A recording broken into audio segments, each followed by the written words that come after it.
the scariest thing you've ever seen in your life and you cannot explain.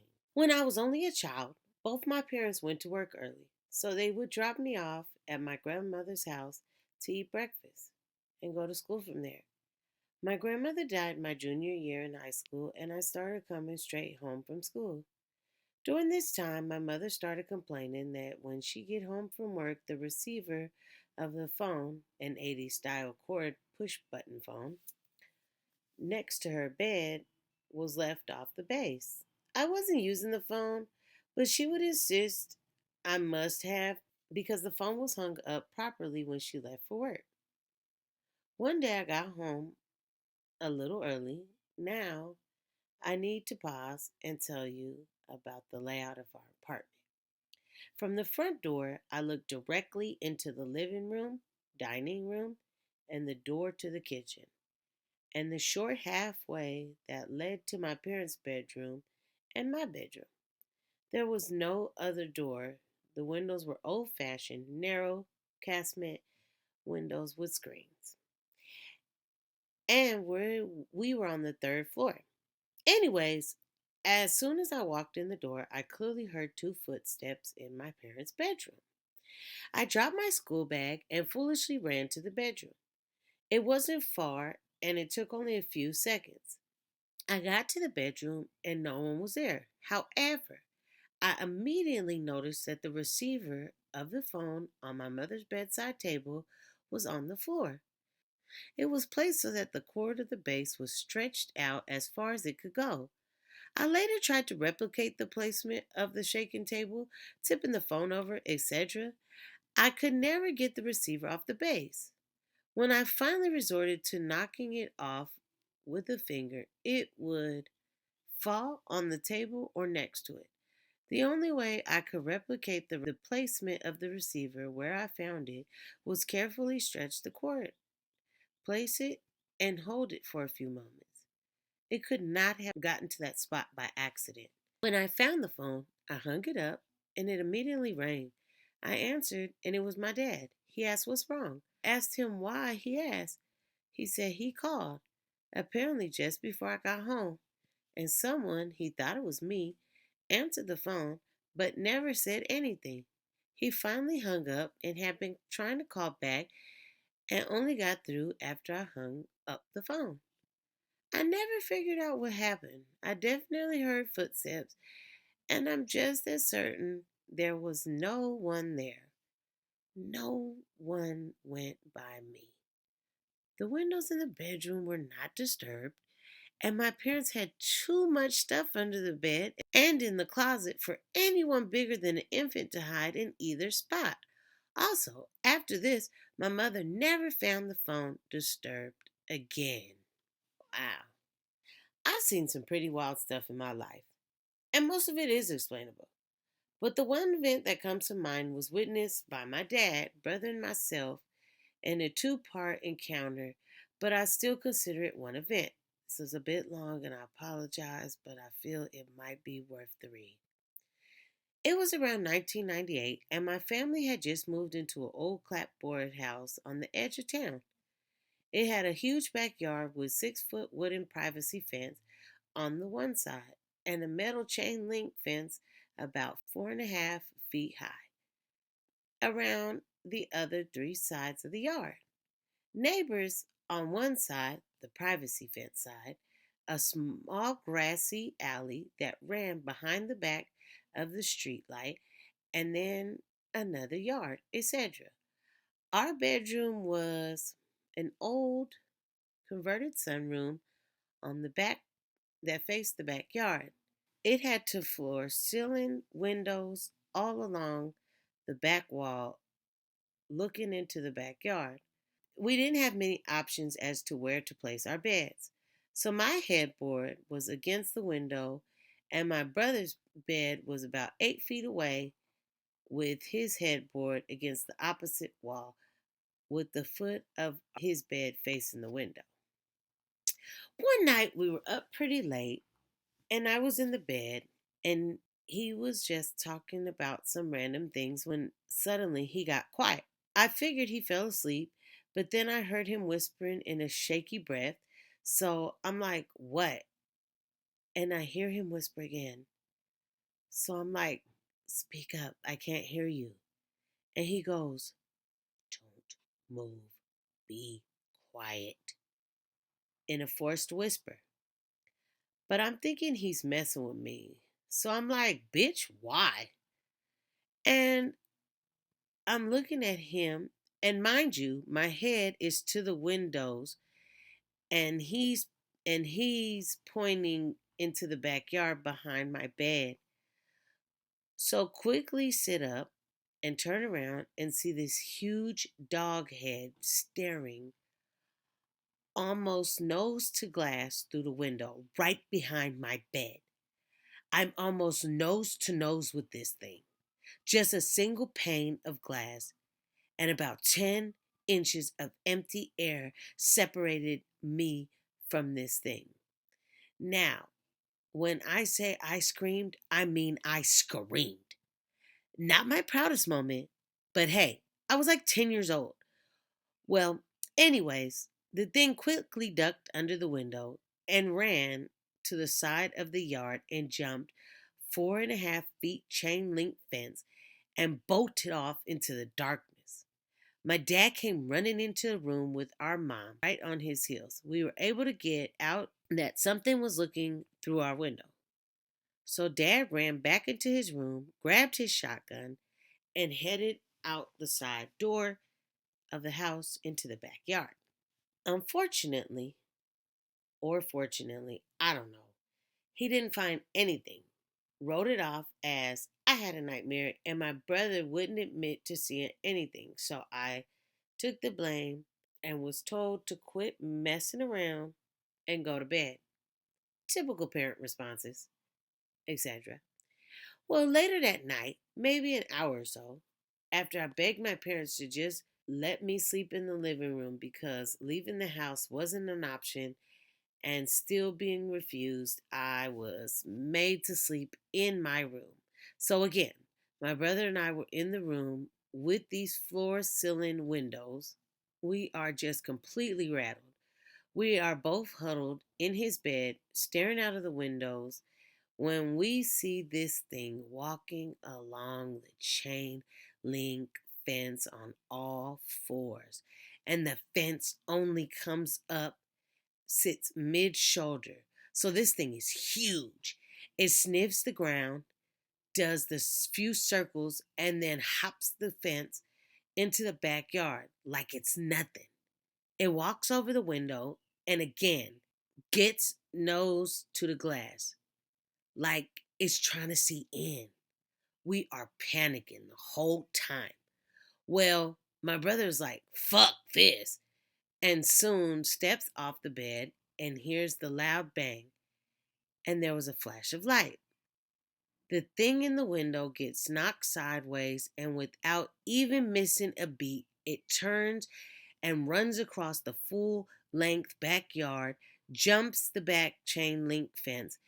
It cleared the fence, the alleyway, and then landed in the back neighbor's yard. This is easily a 15 to 20 foot jump minimum, clearing the fence like it was nothing and was gone at a dead run up besides that house and went off into the darkness on the other side. My dad comes tearing around the side of the house with his shotgun in hand and makes a mad dash for the side door and slams it shut behind him. He is screaming and hollering, "We gotta go." We pack up and head to the hotel for the night. My mom absolutely refused to believe we saw what we saw, and we only lived there for about 6 months. It rattled my dad so much that he didn't even want to come back. He told my mom that we were just going to have to move, and then next day, she wouldn't allow it. After about 6 months, she conceded and we moved. Mind you, this is coastal plains, region of Texas. We have no large wild canines here. We have stray dogs and coyotes, but nothing that will remotely touch on how big this thing was. My dad swears he shot that thing with a slug from about 15 feet away. with his 12 gauge shotgun right underneath its left arm, hitting it in the ribs where its vital organs are, and nothing. It just ran off. He said the thing that freaked him out the most was that when he saw the thing jump the fence, it walked towards our window, crouched, but still on its hind legs. It wasn't walking on all fours. And then when we got to our window, it stood up straighter, and he could tell that while it looked like a dog, its body was shaped wrong. He said it was like really stocky person wearing a dog suit, but he couldn't tell if it wasn't a suit until that it was walking in circles, sniffing the ground before coming into our yard. The second time, it was actually sniffing the ground for a scent. It was staring at our window with its face to the ground, like it was acting like it was sniffing the ground, almost as if it was playing a part to see if anyone would notice. He said he's had dogs his whole life, and everything was wrong. A while later, I asked my dad why he was in the backyard if he thought I was having a nightmare. He told me my brother is the one that gave it away. He said, with how panicked I looked, that my brother was almost white as a sheet and wouldn't take his eyes off the window. He said, your brother has never looked so scared, and he's never been one with just making stuff up. So after going back to his room with my mom, he was laying there thinking about it. He decided that if my brother was as white as he was, then he had to have seen something. So he grabbed his gun in case he had to scare something creepy out of the yard, and figured he was going to go through the garage, out the far side of the house, and sneak around the corner to see if someone was peeking in our windows or if someone actually was messing with us. He never actually thought we saw a huge dog looking thing, just that. Maybe with it being dark outside and with us being kids with overactive imaginations, maybe we just mistook someone as something.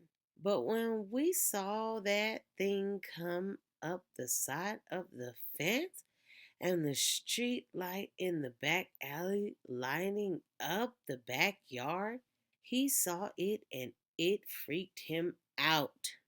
He was gonna creep back inside until it went up to our window, and he said, as it stood up, he just got this instant feeling of just dread, like something was gonna happen to us.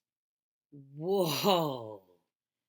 What the actual, and you know what's crazy about this story is there is a plenty of videos that people are catching like this weird dog looking person thing in their backyard, like real skinny legs, and when it crawls it looks like it's a person bent over crawling.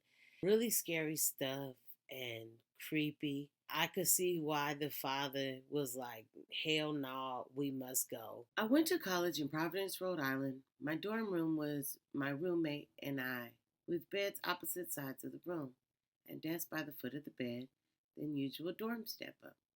Anyway, my boyfriend and I were hanging out in my room one day, and he was laying on my bed. I was up next to the bed and bent over to grab something. I heard him scream and freak out, holding his eyes, not exaggerating, and he wouldn't tell me why. Eventually, he tells me that when I bent over, he saw a shadow behind me actually kind of looked like him, and it freaked him out. He had an afro, so the silhouette would have been pretty distinctive. We didn't really talk about it afterwards and never told my roommate. She wasn't in the room. A couple weeks later, I'm asleep in my bed with my boyfriend, and I wake up in the middle of the night to my roommate packing a bag, clearly panicked. She kind of rushed out the room and didn't see me awake, so I didn't say anything. The next morning, I see her and ask her why she rushed out the room in the middle of the night. She then tells me I woke up in the middle of the night and saw my boyfriend sitting at the desk and asked him why he was up. She then saw my boyfriend sleeping next to me and she believed ghost stuff, so she freaked out and left. It really freaked me out because he hadn't mentioned the look-alike my boyfriend saw to her, and it sounded like she saw the same figure. Living in Rhode Island made me see some weird shit. But she never said that she saw it. So I wonder what she actually did see that was so weird. When I think of Rhode Island, all I could think of is Family Guy because I really don't know anything about Rhode Island. But shout out to Rhode Island, though. No offense. I don't know anything about it. My first job was a radio DJ at a small hometown radio station in the mid 90s. This was a tiny building in the middle of a field with 500 feet antenna out the back and a single road from the main road to the front door. The transmitter was right behind my studio, behind the sound dampening glass, and had a light bulb that was always on. The station was so small that you could see the light bulb in the transmitter room all the way from the driveway road. There were only two doors, from the front door and the back door in the transmitter room. That door didn't even have a handle on the outside, and it was always locked from the inside. It was impossible to enter that door from the outside. I worked that evening from 5 to 10. After my shift, we actually went off air for the night. I always was the last person there, so after I went off air, I had to pull commercials for the first hour or two of the morning show, clean dishes, finish up some production work, etc. After working there for a year, I had racked up a couple weird experiences. Shadows scurrying around the corner of my vision, lights turning off and on. One evening, after getting in and taking over the board, I was just sitting there preparing myself mentally for the next 5 hours. I looked up out of the studio doors towards the front door and saw the perfect shadow shape of a man who is probably 6 feet tall. It was there, then not. I went to my boss, who is not a nice person, on her nicest days, and said, "So I have a weird question." She sighed and looked at me, expecting who knows what. "Have you ever felt someone was here who wasn't?" And my boss yelled across the building for someone to come into her office. When that person arrived, she tilted her head at me. "He's seen Jimmy." Supposedly, everyone's seen Jimmy, the original owner of the radio station. He popped up from time to time. "He won't hurt you. He's just checking on the station." So from then on, Jimmy would make his appearances. He was a harmless presence. My studio faced another unused studio, and he would flash the lights on and off a few times. I'd say, "Hi, Jimmy, everything's going well," and it would stop. He turned a water faucet on once. He whispered my name in my ear one night, which freaked me out. At least I think it was him. You see, there's another malevolent being that also lives there at the station. It really didn't have a name, and it was about shin high. This always gave me a really bad feeling. It was the one who would dart beside me, a shadow just in the corner of my eye. I always knew that it was there, just because I felt downright freaked out. One night in particular was the scariest I've ever been. Here it is, 30ish or years so later, and I still can't explain it. As soon as everyone left the building for the night, I got that feeling like it was there. I just turned on the lights, turned the music up, and tried to ignore it. The longer the night went on, though, the worse it got. Lights were flashing everywhere. A dots matrix printer in the sales office started going on and out on its own, something that never happened, and the office was locked. The ceilings started moving as if someone hit them with a broom handle. They started closest to me from the studio down the hall and ended at the front door, which was locked. The front door opened. The locked fucking door opened. I went down the hall, close it, and relock it. And when I did, I saw through the door window that there was a coffee cup and a cigar on the front stoop. There was no reason for them to be there. On my way back to the studio, I got a big burst of some cigar smell, like an invisible smoke cloud, right in my face. I knew my unusual duties were required, but I didn't care at this point. I went off air, and grabbed my keys, and noped right the fuck out of there. I ran to my car, backed up, looked through the front door. A figure was standing there, silhouetted in the front of the transmitter light. I peeled out and went straight home. Now, all of that is screwy, but it's not the most unexplainable thing. It is 100% impossible didn't somehow sneak in and play very elaborate prank on me. No, there's a slight insinuable chance that someone did, but to this day, I don't know how. It was an old, tiny building, but I still spend the possibility that it could have been a prank. I got home, I told my mom the whole story, and my heart was still pounding. She was all, shoo-wee. Well, it's bedtime. So I go to my bedroom and dial up a BBS to write someone what happened to me. As I was typing the story, my modem speaker turned on. If you're old enough to remember dial up modems, you know that the speaker just doesn't turn on once the connection is made. They wouldn't even turn back on if someone in the house picked up the phone. You just get a lot of bad data on the screen and the modem would disconnect. The speaker turns on and the voice comes out of the speaker, mixed in the static data connection. It screeches, "Help me!" That speaker turning on and that voice coming out is solidified in my brain. I remember the screech like it was yesterday. I have no explanation for it. My mom was the only person in the house, and she wouldn't have done something like that. She couldn't have done something like that. It was the scariest night of my life.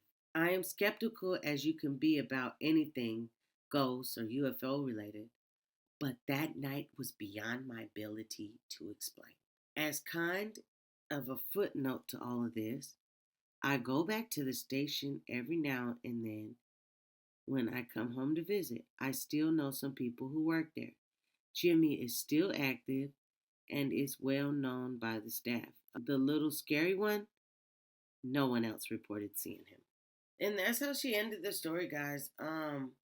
Yeah, that is trippy. I remember when I was cooking as a chef one time, and I had first got to work. You know, we were all scheduled, me and my coworkers, around the pretty much the same time, and I had went to go wash my hands. Well, as I was washing my hands, you know, we, like I said, we all come in together. Someone behind me was waiting to wash their hands too. But they were a little too close, and I didn't really like that. But like I just started that job, and I didn't want to be rude and turn around like, "Can you get the fuck up off me?" So I just turned around and was like, "Good morning," like breathing all on me. Can I finish washing my hands first? You gotta wash your hands properly. You just got into work and you a cook, but I turned around and there was nobody there. Okay, nobody. Like I was the first person in that building, and it really tripped me out because I felt somebody breathing on the back of my neck, like so much so that I felt rushed to wash my freaking hands. And I turned around and there's no one there. So it didn't sit well with me. And I was like, I'm new. I don't want to sound like the crazy person because literally it was like within my first 2 weeks. So I didn't want to, but I couldn't scratch that feeling. So I had to ask the manager at the time, and the manager, since I first started, she didn't even introduce herself. Like she was not a people person. She was like a bitch. But I did. I went up to her and I said, "Hey, um, I know this is gonna sound crazy, but is there a ghost in here?" And she was like, "You know what? One time when I was closing and everybody had left and I had to do inventory, so I was here really late and nobody was here but me." She was like, I had was going to turn off the lights and close up the building because I was about to head out. And when she went into the cafeteria part where the people eat at, one of the chairs that that are there at the tables got up and just started spinning around on its own, like on one leg, and just kept spinning around. And then she, like, because it shocked her so much, she said she just stood there and froze, like, what the freak is going on? And then it stopped and then dropped on the floor. And she was like, the good part was I was done closing up. I had the keys in my hand and I just ran up out of there. So yes, this place is haunted. And I was like, wow, that is insane. And so I ended up, because there was a girl since I first started. She was so sweet, and one of those coworkers that's like, "Welcome to work here, and this is how you do this," and just one of those, just an awesome, awesome girl. I still really like that girl to this day, and I told her, just to talk while we were working, and what happened to me, and she was like, "Wow, that's crazy," and then we left it at that, and then later that day, she comes out and her face was as pale, like, oh my gosh, she's seen the ghost, right? No, literally, she's seen the ghost. And I was like, what happened? Are you okay? Did you get burnt? Like, you know what? Because, we're in the kitchen, so she could have cut herself, just the panic in her face. And some people, when, crucial things happen, like when they hurt themselves, they go into shock instead of could say what's going on with them. And so, that's what I'm thinking happened. And she's like, I was standing there cutting up some vegetables, and all of a sudden, a ghost guy came up to me and just stood there watching me cut the vegetables. And I got so uncomfortable and I didn't know what to do. And I knew he was a ghost. So I turned to him and I said, yes, can I help you? And she said, this is great. And she said, he didn't say anything. He just kept standing there and working. And she was like in shock to the point where she was like, bruh, you have to get away from me. Like, I cannot deal with this. Get away now. You made your presence known. How you doing? Goodbye. Go. And, and so she said he just walked away and disappeared. And she said he turned around like he was walking away and just floated in the air. And it was so funny because um, she was like a Filipino lady with her Filipino accent. So the way she was telling her story was so cute. Like, just anybody just telling the ghost, like, look, bruh, I'm trying to work here. Can you go? It's like incredible to me because, like, I didn't actually see the guy. I just felt him breathing on the back of my neck. And the coincidence is right next to the sink is her table where she works. So she must have actually seen him, which I'm glad that I didn't, because that would have freaked me out to the point I probably would have ran out the building and I would not have came back to that place whatsoever. But yeah, it was a haunted building. I'm also glad that other people experienced him as well, so I didn't sound like the crazy person when I first started. But yeah, that was crazy. And I ain't gonna lie, when I read this story, I don't know about any of y'all, but did y'all think about Stranger Things when she worked at the radio station and it had all them crazy things? But anyways, forget all that. We gonna end it here. Thank y'all for listening to me read these Reddits. I'm glad that it didn't seem like whatever it was, like a demon attached herself to her, because she said it was 30 years later. Because she didn't really seem like she had any experiences later. So that's pretty cool. I'm glad that that didn't happen. It was a one and done thing. I don't know where the help me came from. That's what made me think if it's traveling spirit, it got to be a demon. But yeah. Thank y'all for listening, and if y'all made it to the end, I appreciate y'all. Y'all have a good day and God bless.